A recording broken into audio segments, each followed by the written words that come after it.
एक और अहम जानकारी, खनन राजस्व का बना नया रिकॉर्ड। हालांकि लक्ष्य से काफी पीछे है। वित्त वर्ष 2023-24 की तुलना में 23% ज्यादा राजस्व उसने अर्जित किया। साल 2023-24 में अर्जित किए थे 7,460.48 करोड़ रुपया, जबकि वर्ष 2024 और 25 में अर्जित किए हैं 9,195.79 करोड़ रुपया।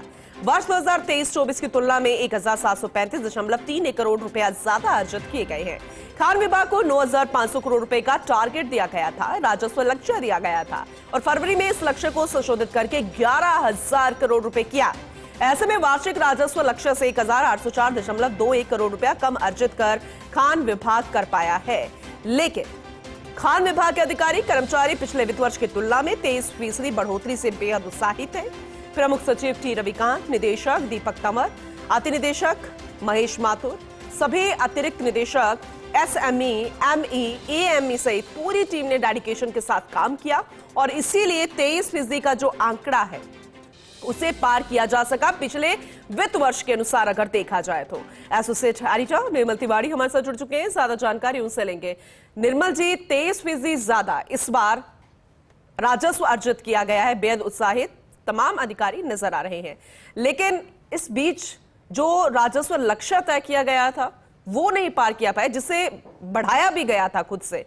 तो क्या मानकर चले कि जो उत्साह नजर आ रहा है और ये जो राजस्व लक्ष्य है उसे भविष्य में पूरा किया जा सकेगा?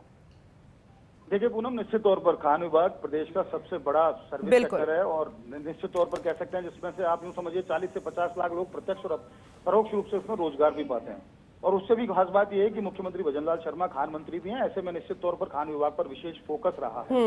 खास बात देखिए, हालांकि संशोधित राजस्व लक्ष्य बढ़ा दिए गए थे, उसको अगर छोड़ दें तो निश्चित तौर पर खान विभाग की जो परफॉर्मेंस रही है वो इस बार शानदार रही है।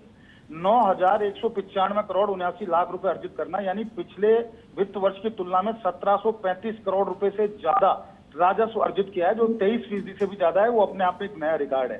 हालांकि जिस तरह के संशोधित लक्ष्य थे उसमें 9,500 करोड़ रुपए का राजस्व लक्ष्य था, उसके बाद अचानक फरवरी में जो वित्त वर्ष समाप्ति से करीब 1-1.5 महीने पहले इसको बढ़ा करके 11,000 करोड़ रुपए कर दिया।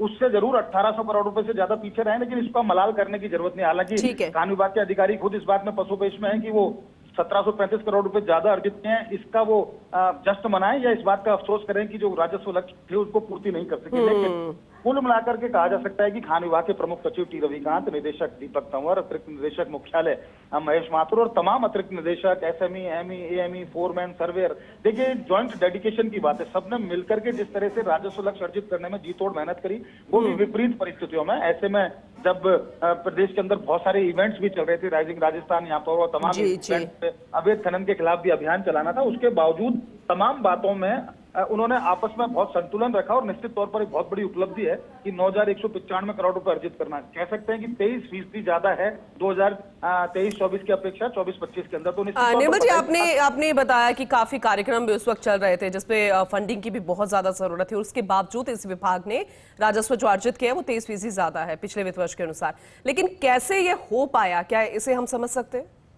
देखिए बिल्कुल निश्चित तौर पर देखिए, आपको ध्यान होगा पूनम, मुख्यमंत्री भजनलाल शर्मा के नेतृत्व में खान विभाग ने 2 नए रिकॉर्ड बनाए थे इस बार। पहला रिकॉर्ड तो ये कि पूरे देश के अंदर अव्वल थे हम मेजर मिनरल के जो ब्लॉक्स थे उनकी नीलामी करने के मामले में।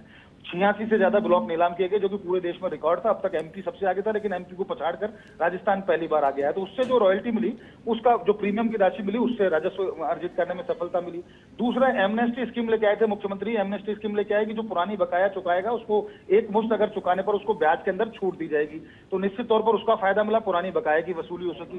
तीसरा, माइनर मिनरल के अंदर भी इस बार रिकॉर्ड बना। माइनर मिनरल के अंदर भी जिस तरह से प्लॉट्स की नीलामी की गई, सफल नीलामी, निश्चित तौर पर उसका राजस्व लक्ष्य जो थे उसको प्राप्त करने में खान विभाग को बहुत आसानी हुई। उसके अलावा जो नए जो तकनीक सम्मत जो विधाएं जो अपनाई खान विभाग ने, तकनीक सम्मत जो काम किए, जो एक सोशल मीडिया के ऊपर जो कैंपेन चलाया कि किस तरह से खान विभाग के अंदर खान खनन क्षेत्र में आकर आप निवेश कर सकते हो। राइजिंग राजस्थान के अंदर 1,80,000 करोड़ से ज्यादा का निवेश खान खनन सेक्टर में आया। तो तो निश्चित तौर पर कह सकते हैं उन तमाम बातों का लाभ मिला। यही कारण था कि 9,195 करोड़ रुपए अर्जित कर पाए। और देखिए, भविष्य के लिए बहुत अच्छे संकेत हैं।